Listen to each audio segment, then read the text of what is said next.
네, 오늘은 마태복음 20장 20절에서 28절 말씀입니다.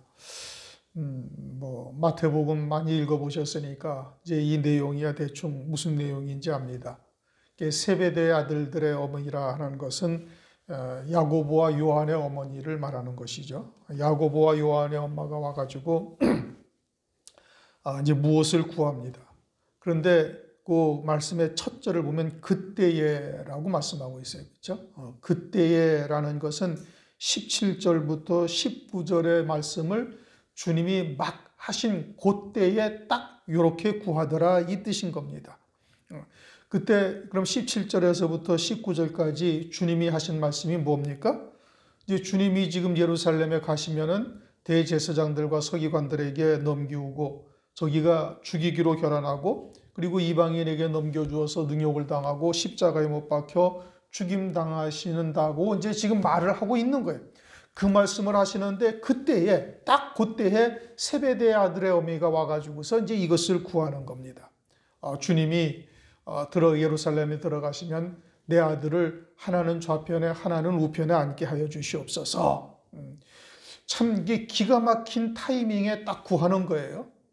그리고서는 오늘날 우리들에게도 똑같이 지금 말씀하시는 겁니다. 지금 주님이 십자가 위에서 죽임당하시는 사건은 주님이 이 땅에 오신 모든 목적을 다 이루시고 한마디로 얘기하면 주님이 이 땅에 성육신 하셔서 육체를 입고 오셔서 행하시는 모든 일의 절정이에요. 클라이막스죠. 십자가 위에서 우리의 죄를 위해서 피 흘려 죽임당하시고 3시간 동안 지옥의 형벌을 받아서 우리가 받아야 할 모든 저주까지도 다 받으시고 그리고 이제 부활 승천하셔서 하나님 보좌의 우편에 오르시는 이 마지막 절정의 순간을 지금 제자들에게 얘기하라고 있는데 마침 그 순간에 세베대의 아들의 어미가 딱 와가지고 무엇을 구해요? 이제 그것을 구하는 거예요. 이제 지금은 우리가 이제 이것이 무엇을 의미하는지는 이제 대충은 짐작을 하죠. 물론 당시에 세베대의 아들들의 어미나 또는 제자들이 성령을 받기 이전이고 그러면 성령을 받기 이전이라는 의미는 완전히 육으로 살고 있다 이 뜻인 겁니다. 완전히 육으로 살고 있어서 지금 주님이 이와 같이 예루살렘에 들어가셔서 고난당하시고 죽임당하시고 부활 승천하실 것을 말씀하시는데 이 말씀이 전혀 귀에 들어오질 않는 거예요. 주님이 이 땅에 오셔서 참 이루실 하나님의 뜻이 무엇인지를 이제 마지막 절정으로 주님께서 그것을 이루시고 이제는 모든 일을 다 마치시고 다 이루시고 하나님 보좌 우편에 올라가시는 이 중차대한 주님이 오셔서 가장 절정을 이루실 이 사역을 하시는 이 순간에 그걸 말하는데 이게 뭔 말씀인지 전혀 알아듣지 못하고 뚱딴지 같은 소리를 하고 있는 거예요. 그리고는 육신에 속한 생각으로 가득 차 있어요. 그렇죠? 그러니까 오늘날도 육에 속한 생각으로 가득 차 있는 사람은 세례받지 아니하여 행위적인 세례는 받았죠. 그러나 마음의 가죽을 베어버리지를 못한 거예요. 이제 마음의 할례를 받지 못한 것이죠. 참 할례를 받지 못한 거예요. 세례받지 못한 자예요. 그러니까 죽었어야 할 예수와 함께 죽었어야 할 육신인데 그리고서는 믿음으로 산다고 이제 이야기를 하고 있으니까 그럼 믿음으로 산다는 건 뭐예요? 믿음으로 산다는 것은 그리스도 안에 영원한 생명으로 사는 게 믿음으로 사는 거예요. 그리고는 계속해서 살아나고자 하는 이와 같은 육신의 소욕들, 세상을 쫓고자 하는 마음들을 하나님의 말씀 앞에 십자가에 못 박아버리는 이와 같은 삶을 살아야 되는 것이 우리의 믿음의 삶이죠. 성도들의 당연한 삶이란 말이에요. 그런데 그러지 아니하고 여전히 예수와 함께 죽었어야 할 육신이 다시 살아나서 그 육으로 살고 있는 거예요. 그것을 성경에서는 뭐라고 얘기를 해요? 그걸 죽은 자라고 얘기를 하는 겁니다. 디모데전서 4장 1절 보면은 하나님 앞과 산자와 죽은 자를 심판하실 자.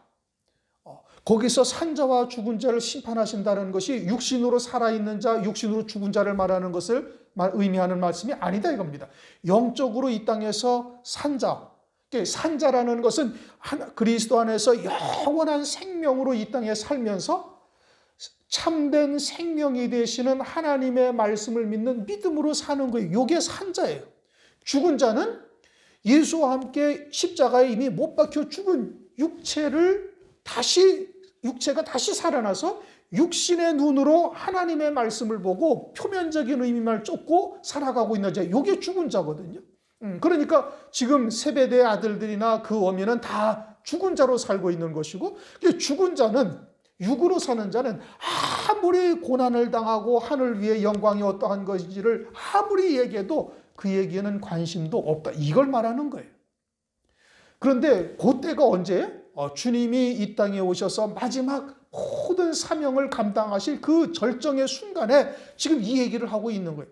그러면 초림하신 그리스도께서는 십자가의 사건을 지시고 부활 승천하시는 것이 주님이 이 땅에 오신 절정의 순간이죠. 그러면 이 은혜 시대에는 뭐가 절정의 순간이? 주님이 재림하시는 것. 그러면 주님이 재림하실 때도 육신에 속한 자, 죽은 자들은 무엇만 생각해? 다 이것만 생각을 하는 거예요. 세상에서 어떻게 하면은 무언가 한번 이루어 볼 것인가? 세상에서 어떻게 하면은 많은 것을 가질 것인가? 여기에만 모든 신앙의 초점을 거기에다가 맞추고 있다 이겁니다. 그러면 우리는 어떤가? 우리도 내가 무엇을 생각하고 무엇을 기도하는지 본인 스스로가 잘 알고 있죠. 그리고는 이제는 사흘되던 날 갈릴리 가나에 혼인잔치가 있다 하는 그 때를 우리가 살아가고 있고, 무화과 나무의 비유를 말씀하신 것도 마찬가지고, 그만 다 이루어진 마지막 때를 우리가 살아가고 있는데, 그럼 이 마지막 때 우리의 초점은 어디에 맞추어져 있어요? 주의 재림에.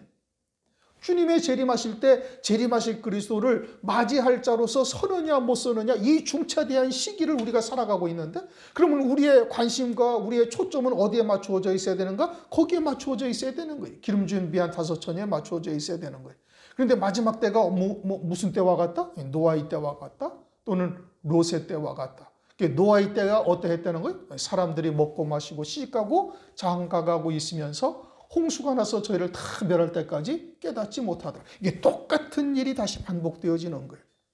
그럼 우리는 그러한 자리에서 어떻게 해야 벗어날 수 있는 거예요? 내가 지금 무엇을 하나님 앞에 구하고 있는가를 보면 알 수가 있는 거예요. 주님에게 와서 지금 구하는 것이 뭘 구하는 거예요? 자기 자식들이 좌우에 앉게 될 것을 지금 구하고 있는 것이죠. 우리는 지금 뭘 구하고 있는가?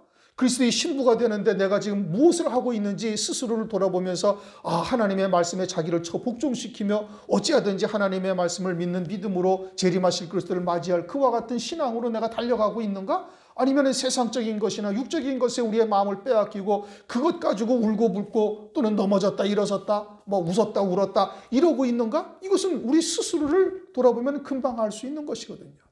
이들을 보고서 주님이 지금 마지막 이 땅에 오셔서 그 절정의 순간을 제자들에게 이야기를 하고 계시는데, 그런데 이와 같은 육신에 속한 생각을 하고 있는 이들의 모습을 보면서 우리들은 과연 어떠한 상황에 지금 있는가를 이제 돌아보라 말씀하시는 겁니다. 21절 예수께서 가라사대 무엇을 원하느냐? 나의 이 두 아들을 주의 나라에서 하나는 우편에 하나는 좌편에 앉게 명하소서. 지금 예수님을 이들도 메시아로 보고 있죠. 세베대 아들들의 어머니도 마찬가지고 제자들도 메시아로 보고 있어요. 그런데 그들이 바라는 메시아 왕국은 어떤 거예요? 세상에서의 메시아 왕국을 말하는 겁니다. 다윗과 같은 왕이 되어지고 그리고는 그 좌우편에 자기들이 앉게 될 것을 지금 이야기를 하고 있는 거예요. 그러니까 이들은 메시아가 이 땅에 오셔서 하실 일이 무엇인지를 모르는 겁니다.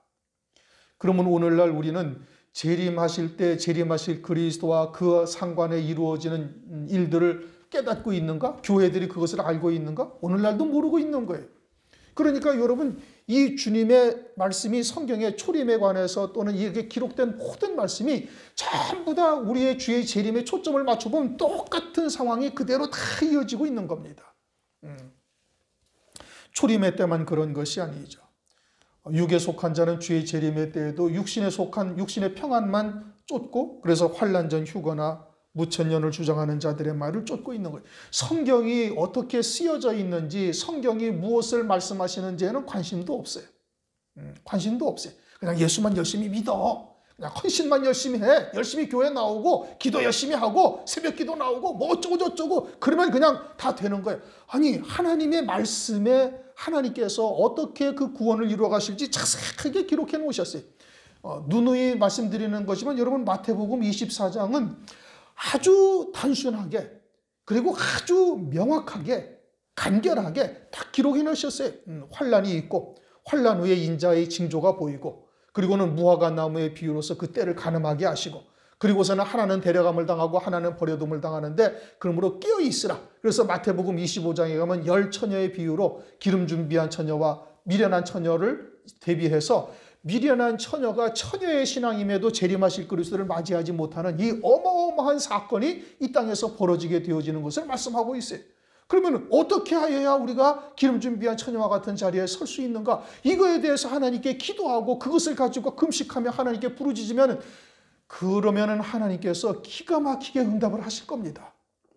그런데 그런 거에 관심을 갖고 있는 교회, 여러분 주변의 그리스도인들, 형제들 만나보면 그런 거에 관심을 갖고 있는 사람들이 있습니까? 거의 없지요. 똑같은 겁니다. 그리고선 모든 관심과 신앙의 모든 목적, 초점을 어디에다 맞추고 있어요? 먹을 것, 입을 것, 마실 것과 시집가고 장가가는 것. 이거 외에 다른 것이 없다 이겁니다. 그러면 먹지도 말고 시집가고 장가가지도 말라는 뜻이냐? 그건 아니죠. 노아의 때 노아가 먹지도 않고 아이들 장가 보내지도 않았습니까? 한단 말이에요. 그러나 그의 삶의 모든 초점은 어디에 맞추어져 있어요? 방주 짓는 것에 맞추어져 있는 거예요.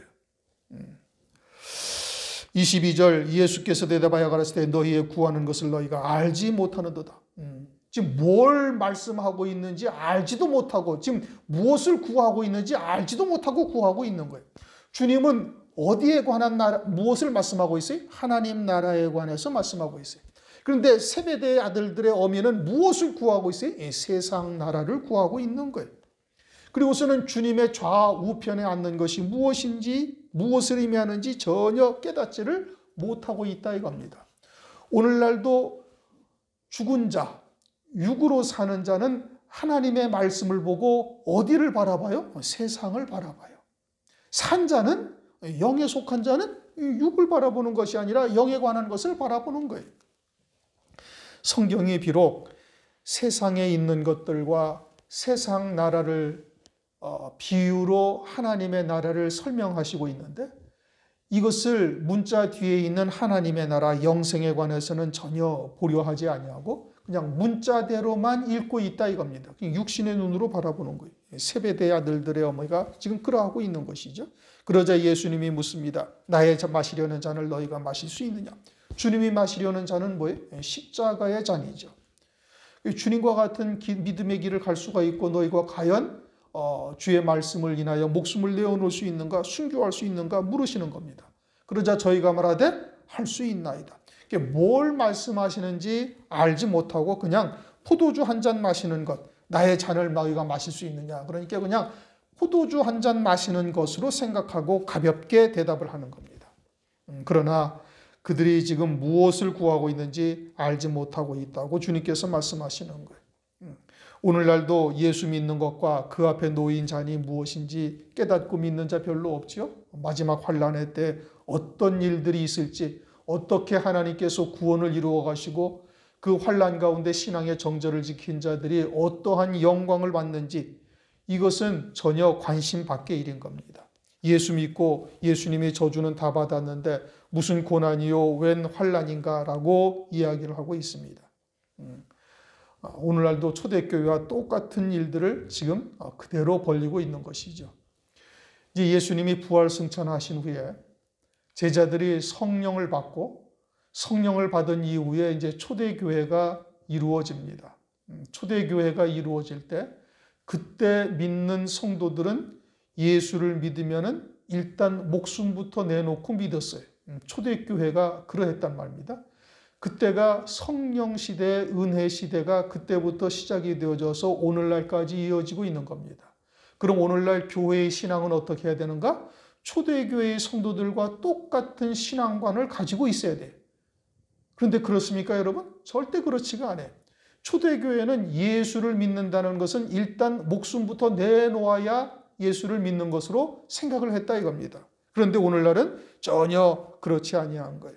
같은 성령 시대요, 은혜 시대인데 신앙관이 전혀 다르다 이겁니다. 그것은 인본적이고 세속적인 신앙의 자리에서 전혀 다른 신앙의 양상을 우리에게 지금 보여주고 있는 겁니다.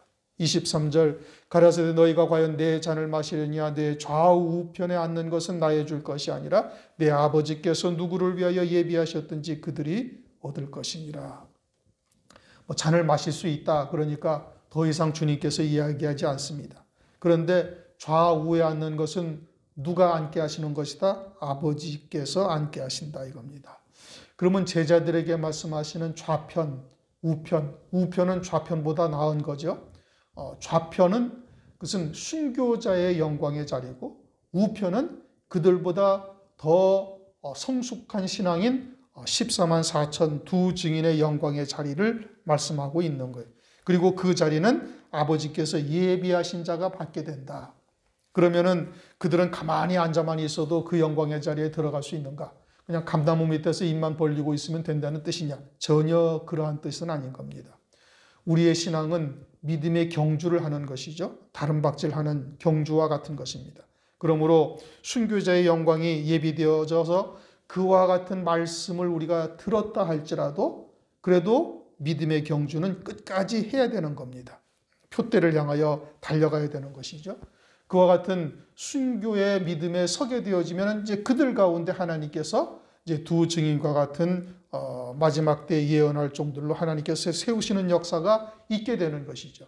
그러므로 그와 같은 믿음의 자리에 우리가 이르기 위해서는 끊임없이 부단히 달려가야 되는 것이고 그러기 위해서는 하나님의 말씀을 먼저 들어야 되는 거예요. 로마서 10장 17절 믿음은 들음에서 나며 들음은 그리스도의 말씀으로 말미암았느니라. 그래서 하나님의 말씀을 듣고 그 믿음에 서야 되는 것이죠. 말씀이 곧 하나님이요 말씀의 권능이 있는 겁니다. 권세와 능력은 하나님의 말씀에 있는 것이죠. 그러므로 하나님의 말씀을 들어야 되고 그 말씀과 믿음으로 하나 되어져서 그 말씀이 내게 생명이 되어져야 되는 겁니다. 그래야 그와 같은 믿음의 자리에 우리가 설 수가 있는 것이죠. 그러한 믿음의 경주를 우리가 끝까지 해나가야 되는 겁니다. 그러니 운명이나 숙명과는 전혀 다른 것이에요. 내게 그와 같은 하나님의 말씀이 들려지고 또 깨달아서 믿음으로 받았다는 것은 일단 그와 같은 영광에 이르기로 예비된 자인 것은 맞습니다. 그러나 우리가 그러한 믿음의 경주를 끝까지 하며 심령의 성전, 방주를 지어야 되는 것이죠. 에베소서 2장 20절 너희도 성령 안에서 하나님의 거하실 처소가 되기 위하여 예수 안에서 함께 지어져 가느니라. 그러한 성화의 과정은 우리가 그 믿음에 서야만 되고 합당한 그릇이 되어야만 되는 겁니다. 그러나 그러한 하나님의 나라에서 이루시는 모든 구원의 역사는 하나님의 주권적인 역사다 이겁니다. 로마서 9장 15절 모세에게 이르시되 내가 긍휼히 여길 자를 긍휼히 여기고 불쌍히 여길 자를 불쌍히 여기리라 하셨으니 그런즉 원하는 자로 말미암음도 아니요 다른 박질하는 자로 말미암음도 아니요 오직 긍휼히 여기시는 하나님으로 말미암으니라. 이게 하나님의 주권적인 역사인 것이고 우리 편에서 보면은 하나님의 선물이요 은혜인 거예요. 믿음도 마찬가지죠. 그 관계를 좀 잘 이해하셔야 되는 겁니다. 하나님께서 우리에게 그러면 말씀을 듣고 깨달아서 이제 하나님의 뜻이 무엇인지를 알게 하셨다는 것은 그와 같은 영광이 예비되어져 있다는 뜻이고 그리고 그러한 자들에게 하나님께서 광야 이스라엘 백성들과 같은 연단의 과정을 거쳐서 오직 믿음으로만 사는 자 여리고성 앞에 선 이스라엘 백성들과 같은 자리에까지 세우시는 것이고 그리고 그와 같은 믿음으로 사는 자들에게 하나님께서 그 더하여서 환난 날에 사역할 종들로 세우시는 역사가 또 있는데 그것은 하나님께서 뜻하신 바대로 하나님께서 좌우에 앉게 하신다. 그러면서 서두에 너희가 과연 내 잔을 마시려니와 즉 야고보와 요한이 결국은 순교했죠. 야고보는 사도행전 12장에 가장 먼저 순교한 겁니다. 좌우 지금 야고보와 요한 가운데서 이렇게 본다면 야고보는 좌편에 앉은 것이고 요한은 우편에 앉은 거예요. 요한은 요한계시록의 14만 4천의 종들까지도 지금 바라보고 있는 것이죠. 그것은 사도 요한이 그와 같은 믿음의 자리에 섰다라는 것을 말씀하고 있는 겁니다. 요한은 순교의 신앙을 넘어서 요한계시록까지 기록하고 14만 4천의 종들을 보고 있으니 그와 같은 믿음의 자리에 서 있음을 말씀하는 것이고 우리도 그와 같은 믿음의 자리까지 끝까지 달려가야만 되는 겁니다. 24절 열 제자가 듣고 두 형제에게 대하여 분이 여기거늘. 왜 분하게 여기죠? 자기들도 똑같은 생각을 하고 있기 때문에 그런 겁니다. 그런데 이 야고보와 요한이 자기 엄마를 데려다가 선수를 치고 있으니까 이제 분노하는 것이죠. 그러나 주님이 마시려는 잔이라는 것은 그와 같은 십자가의 고난의 잔이요 죽임당하시는 잔인데 그것을 지금 이들은 깨닫지를 못하고 있는 것이죠. 오늘날도 대부분 그리스도인들이 야고보와 요한과 같은 것을 원하고 있고 지금 육에 속한 아직 성령 받기 이전에 이들과 같은 것들을 지금 원하고 있는 것인데 오늘날 우리들의 모습은 어떠한가 그것을 지금 비춰주고 그러한 것들이 있다면 철저히 뿌리를 뽑으라 말씀하시는 겁니다.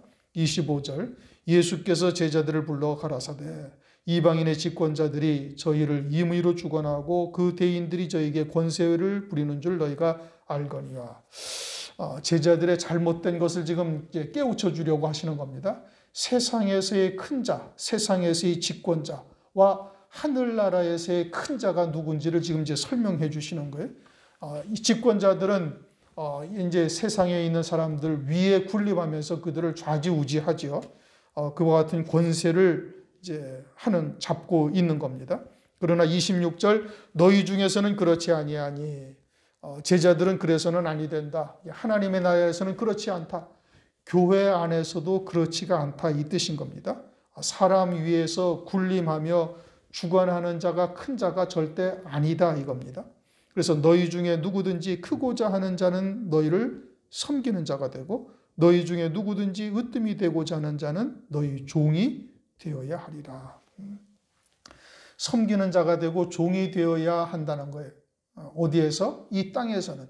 그래야 하늘에서는 큰 자가 된다라고 지금 말씀하고 있는 겁니다. 그러니까 세상의 이치로는 전혀 맞지 아니하는 거예요.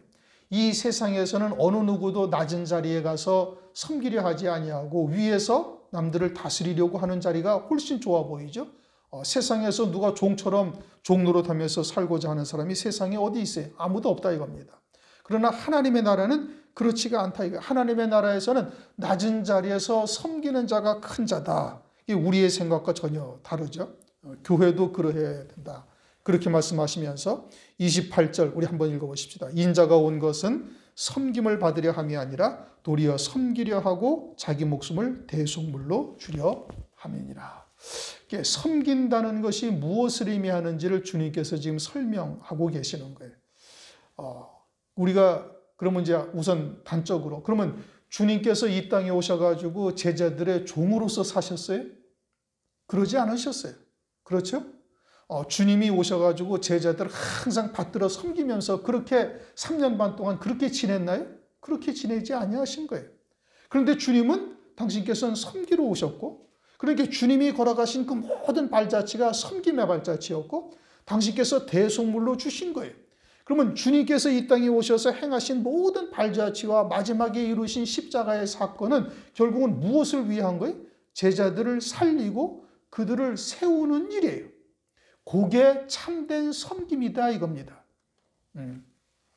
요한복음 13장을 보면은 세족식을 하죠. 일반적인 성경에 그렇게 쓰여져 있지는 않습니다. 그런데 이제 우리가 일반적으로 일컫기를 그것을 세족식이다. 그리고서 이제 주님께서 너희도 이와 같이 해라. 그렇게 말씀하셔요. 그러면은 그 행위가 주님이 3년 반 동안 공생애를 사시면서 제자들과 함께 동고동락할 때 항상 그리 하셨나요? 아니란 말씀이에요. 세족식이라는 그 행위를 통해서 주고자 하시는 하나님의 뜻은 전혀 그런 것이 아니에요. 그냥 육신적으로 섬기라는 것이 아니다 이겁니다. 주님이 섬기라는 이 뜻은 무엇을 말하는가 하니 제자들을 살리고 그들을 온전케 하는 일, 요게 섬기는 거예요. 그래서 그들로 하여금 하늘나라에 예비하신 영광을 영원히 누릴 수 있는 자로 세우는 일, 요게 참된 섬김이다 이겁니다. 그래서 주님이 오셔서 어떻게 하셨어요? 그 일을 행하신 거예요.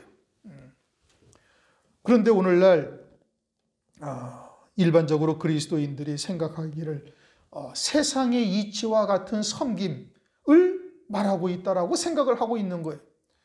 물론 우리가 그와 같은 영혼을 살리고 그들을 온전히 세우는 데 있어서 그들을 이제 그와 같이 몸으로 또 이제 섬기는 행위를 함으로써 그들이 세워진다면 당연히 그렇게 해야 되는 것이고, 그리고 또 그러한 것이 영적으로 그분에게 섬김을 받는 그런 신앙의 어린 자에게 도움이 될 수는 있어요. 그러나 말씀의 본질은 그것과는 전혀 다른 거예요. 주님이 이 땅에 오셔서 행하신 그 모든 일이 참된 섬김이셨고, 그리고 대속물로 주신 것이 온전한 섬김이셨다, 이 뜻이에요. 그러면 주님이 이 땅에 오셔서 행하신 일과 대속물로 주신 일은 뭐예요? 우리를 살리고 우리를 세우셔서 하늘나라에서 나를 위해서 예비하신, 하나님께서 창세전부터 예비하신 영광을 온전히 누리는 자가 되게 하는 것이, 이것이 참된 섬김이요 주님이 걸어가신 발자취이다. 그래서 주님께서 하늘에서 큰 자가 되셨죠. 어떻게 큰 자가 되셨어요? 하나님 보좌 우편 영광 중에 앉으심으로 큰 자가 된 거예요. 로마서를 한번 보십시다. 로마서 1장.